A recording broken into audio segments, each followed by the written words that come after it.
Vamos lá, pessoal, segundo vídeo, Lei de Acesso à Informação. Nós paramos no vídeo, no artigo 4º, terminamos o artigo 4º, daremos início ao artigo 5º agora, da Lei de Acesso à Informação. É dever do Estado garantir o direito de acesso à informação, que será franqueada mediante procedimentos objetivos e ágeis, de forma transparente, clara e em linguagem de fácil compreensão. Está prescrito aqui, pessoal. Aquele que quiser ter acesso às informações, ele deve ter esse acesso de maneira ágil, de forma transparente, sem obscuridade e em linguagem de fácil compreensão. Não pode haver ali, por exemplo, naquele documento, expressões em latim, decisões em outra língua.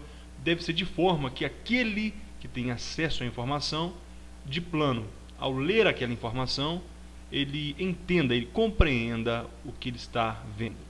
O artigo 6º nos diz que cabe aos órgãos e entidades do poder público observar as normas e procedimentos específicos aplicáveis a assegurar a. Então nós vamos listar agora as competências dos órgãos e entidades do poder público. 1. Gestão transparente da informação, propiciando amplo acesso a ela e sua divulgação. O poder público, os órgãos do poder público, seja da administração direta ou indireta, deve ter transparência na divulgação da informação e deve propiciar o amplo acesso. Você não pode ter um acesso limitado, deve ter até acesso total àquela informação que você desejar, que você precisar. Segundo, proteção da informação, garantindo-se a sua disponibilidade, autenticidade, integridade e, 3, proteção da informação sigilosa da informação pessoal, observada a sua disponibilidade, autenticidade, integridade, eventual restrição de acesso. Aqui nós temos dois incisos que nós vamos falar sobre eles. Esses dois incisos, eles falam do princípio da segurança da informação, disponibilidade, autenticidade e integridade. O poder público deve garantir que as informações em seus bancos de dados sejam autênticas, livre, como já foi falado nos vídeos anteriores, livre de modificações, deve estar sempre disponível, sempre deve ter um funcionário, lógico, no horário de expediente, pronto a fornecer aquele material, aquela informação, íntegra, autêntica e disponível e íntegra, ou seja, ela não pode ser modificada, não pode estar, ela não pode ter tido acesso por quem não autorizado. E o inciso 3 aqui, nós vimos que ele fala da proteção da informação sigilosa. Tem informações que são de caráter pessoal, é somente daquela pessoa e a administração pública. Imagine você, se você estiver num inquérito administrativo, sigiloso. Então, outras pessoas não deverão ter acesso, mas deve ser observado o que? A disponibilidade, a autenticidade, a integridade. Muitas vezes, o seu advogado vai pedir acesso àqueles autos do inquérito, então deve estar disponível, autêntico e íntegro, não pode ser modificado, né? E as restrições de acessos devem estar embasadas na lei. Não pode haver restrição porque o chefe do departamento não foi com sua cara. Se for restringida conforme a lei, se for algo restrito, tudo bem. Se não for, deve ter ampla divulgação, como nós vemos aqui no inciso 1. Continuando. Artigo 7º. Nós terminamos o 6º, agora o 7º. O acesso à informação de que se trata esta lei compreende, entre outros direitos, o de obter 1. Orientação sobre procedimentos para consecução de acesso, bem como sobre o local onde poderá ser encontrada ou obtida a informação desejada. Esse inciso fala do direito. Portanto, se você foi a um órgão e lá não tem aquela informação que você deseja, aquele órgão tem a obrigação de demonstrar qual é o local, demonstrar como você vai ter acesso. Observe, bem como sobre o local onde poderá ser encontrada ou obtida a informação. Aqui no caput, no final a gente vê, a gente está lendo os direitos de obter. É seu direito, então, o direito do cidadão, do indivíduo, de orientação sobre procedimentos para a consecução de acesso. Se você não tem a informação, você deve orientar, sendo você o servidor público. 2. Informação contida em registros ou documentos produzidos ou acumulados por seus órgãos ou entidades, recolhidos ou não a arquivos públicos. Observe nesse inciso que não é somente a informação produzida pelo órgão público, mas qualquer informação que o órgão público tenha em mãos, mesmo que não seja produzido por ele, ele tem a obrigação de fornecer, sendo ele portador dessa informação. Continuando, 3. Informação produzida ou custodiada por pessoa física ou entidade privada decorrente de qualquer vínculo com seus órgãos ou entidades, mesmo que esse vínculo já tenha cessado. Imagine que a administração pública do Estado de São Paulo delegou uma determinada função a uma autarquia. Então, uma autarquia durante muito tempo prestou serviço de caráter público e aquela autarquia venha a se extinguir. Ou, por exemplo, uma pessoa física, um serviço qualquer. Essa autarquia ou essa pessoa física, então, perde o vínculo, não presta mais serviço para o poder público. Mesmo assim, ela tem a obrigação de guardar aqueles registros e prestar a qualquer momento informações a respeito daquele período em que ela prestou o serviço público. É isso que quer dizer esse inciso. Nós lemos o 3 do artigo 7º. Dando continuidade. 4. Informação primária íntegra, autêntica e atualizada.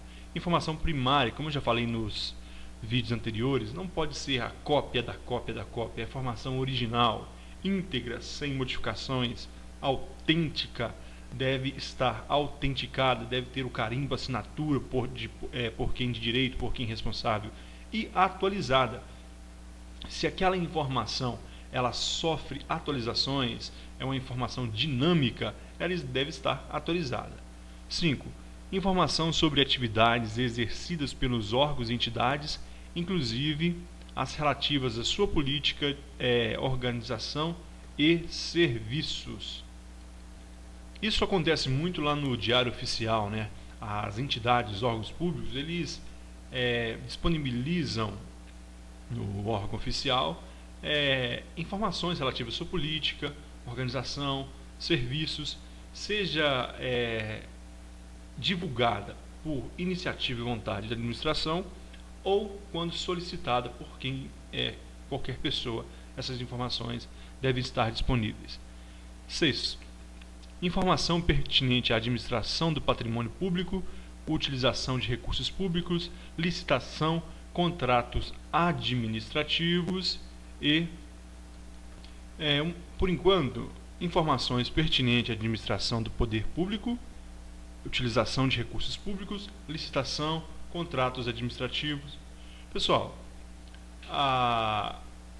o poder público, ou aquele que recebe dinheiro do poder público, salvo as exceções expressas em lei, elas tem um procedimento de licitação, tem um procedimento de contrato público. Então, elas devem ter essas modalidades. E como elas devem agir dessa forma, ter essas modalidades, elas devem também divulgar essas informações. Regra máxima: quem recebe dinheiro público deve prestar contas. E o que é prestar contas? É essa informação pertinente à administração do patrimônio público, como está sendo administrado, como está sendo utilizado os recursos, o dinheiro público, o processo de licitação, qual foi? Pregão? Foi concorrência pública? E os contratos? Qual a modalidade de contrato? Tudo isso deve ser informado. E ainda, informação relativa, letra A, a implementação, acompanhamento e resultado dos programas e projetos e ações dos órgãos e entidades públicas, bem como metas e indicadores propostos. A administração pública, pessoal, ela age principalmente por programas, realiza os seus programas. Nós temos o Poder Executivo, programa Bolsa isso, Bolsa aquilo, Universidade para Todos, etc, etc, etc. São os programas do governo.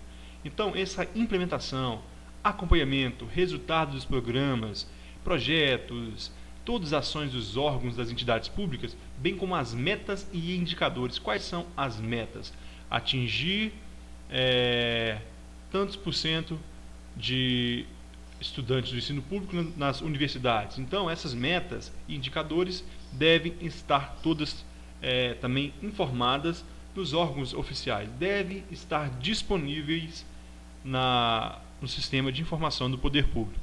Letra B. Ao resultado de inspeções, auditorias, prestações, tomadas de contas realizadas pelos órgãos de controle interno e externo, incluindo prestações de contas relativas a exercícios anteriores. Esse B aqui, pessoal, quem estudou orçamento público, a lei do orçamento, sabe direito orçamentário, sabe que o poder público ele deve prestar contas de tudo aquilo que ele administra. E então aqui está falando dos resultados das inspeções. Nós temos as auditorias, é um procedimento de contabilidade. A contabilidade do poder público deve ser prestada, deve haver auditorias. Essas auditorias devem ser prestadas. Nós sabemos que o auditor que fez aquela auditoria deve ficar pelo menos 5 anos com aquela documentação em mão. As prestações e tomadas de contas realizadas pelos órgãos de controle interno e externo, seja pelo Tribunal de Contas internamente, ou seja pelo Legislativo externamente, incluindo as prestações de contas relativas a exercícios anteriores. Então nós estamos no ano de 2013. Imagina a cidade aí de São Paulo no ano 2012, 2011, 2010. O poder público, os órgãos, entidades da administração direta e indireta devem também ter guardado, devem ter arquivado e disponíveis todas essas prestações de contas dos anos anteriores. Nós lemos a letra A e B, dando continuidade. Parágrafo 1º. O acesso à informação previsto no caput não compreende as informações referentes a projetos de pesquisa e desenvolvimento científicos ou tecnológicos cujo sigilo seja imprescindível à segurança de sociedade e Estado. Pessoal, aqui não é objetivo que ninguém decore a lei. Nós temos mais de 13 mil leis no Brasil, mais de 3 mil leis federais, se não me engano. Então, nosso objetivo aqui é marcar a resposta correta na prova. O que nós temos que memorizar nesse inciso? Somente isso aqui: segurança e sociedade do Estado. Sempre que falar informação, segurança e a sociedade do Estado, não é obrigatório a divulgação, a ampla divulgação. Então, não exige a ampla divulgação do segredo de justiça, segurança do Estado e etc. Parágrafo 2º. Quando não for autorizado o acesso integral à informação, por ser ela parcialmente sigilosa, é assegurado o acesso à parte não sigilosa por meio de certidão, extrato, cópia, com ocultação da parte sobre o sigilo. Esse parágrafo 2º é bem lógico, né? Se tem uma parte que é sigilosa e outra não, aquela parte que não é sigilosa, você terá acesso, está assegurado pela lei. Agora, aquela que é sigilosa será oculta. Muito tranquilo, pelo raciocínio lógico, a gente acerta essa questão na prova. Dando continuidade. Parágrafo 3º. O direito de acesso aos documentos ou às informações neles contidas, utilizados como fundamento de tomada de decisão e do ato administrativo, será assegurado com edição do ato decisório respectivo. Ou seja, quando que você terá acesso, quando que será divulgado, quando que haverá ampla divulgação desses documentos que nós citamos aqui.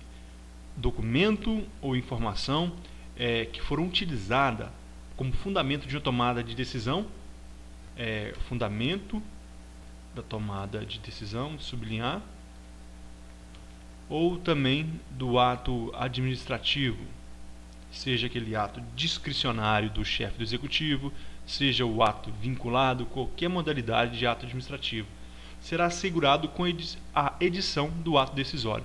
Então, durante o processo, durante a tomada de decisão, durante os estudos da documentação, esse não haverá ampla divulgação. Mas com a edição do ato decisório, assim que houver a decisão, então a publicação será ampla, a divulgação será ampla. Parágrafo 4º. A negativa de acesso às informações, objeto de pedido formulado aos órgãos e entidades referidas no artigo 1º, quando não fundamentada, sujeitará o responsável às medidas disciplinares nos termos do artigo 32 dessa lei. O que esse parágrafo 4º está nos dizendo? Que a negativa de acesso às informações, objeto de pedido formulado aos órgãos e entidades referido no artigo 1º. O artigo 1º fala dos procedimentos de acesso à informação, fala do caput dessa lei, né, melhor dizendo. Fala que o acesso é livre a todos os usuários têm acesso a banco de dados, a registro, a informativos do governo. Fala ainda essa lei que cabe à administração pública, na forma da lei, a documentação governamental e franquear sua consulta quanto a todos que necessitarem. Então está falando do acesso das informações, acesso à informação propriamente dito. E o que está dizendo? Quando não fundamentada, sujeitará o responsável às medidas disciplinares nos termos do artigo 32. Nós vamos estudar o artigo 32. Esse artigo 32, ele fala das punições. Ele fala que tanto civis quanto militares estão sujeitos à penalidade. Diz o artigo 32 que constitui condutas ilícitas que ensejam responsabilidade do agente público ou militar. Então, aquelas pessoas que negarem acesso a documentos públicos, não fundamentando essa negativa, não tem fundamento. Eu estou te negando porque eu quero te negar. Então, está sujeito às penalidades dessa lei. E nós veremos no artigo 32 nos vídeos posteriores. Parágrafo 5º. Informado do extravio da informação solicitada, poderá o interessado requerer à autoridade competente a imediata abertura de sindicância para apurar o desaparecimento da respectiva documentação. Você solicitou, foi informado que não achamos, extraviou, sumiu, pede para a instância superior abertura de sindicância. Vai abrir a sindicância, será investigado por que sumiu, o que aconteceu, e eles vão ter que dar um jeito de fornecer essa informação de qualquer forma. Parágrafo 6º. Verificada a hipótese anterior, o responsável pela guarda da informação extraviada deverá, no prazo de 10 dias, justificar o fato e indicar testemunhas que comprovem sua alegação. Você tem um documento, você tem direito a uma informação sua no órgão público, no banco de dados de informação, a um funcionário responsável ou uma equipe responsável, e aquela informação some. Você entra com um pedido de sindicância na instância superior. Aquele funcionário responsável terá o prazo de 10 dias para justificar aquele sumiço. Ele vai ter que apresentar a justificativa do fato e indicar testemunhas que comprovem a alegação dele. Então, isso que está dizendo esse parágrafo 6º. Pessoal, paramos por aqui esse vídeo e eu aguardo você na próxima aula. Até a próxima, valeu!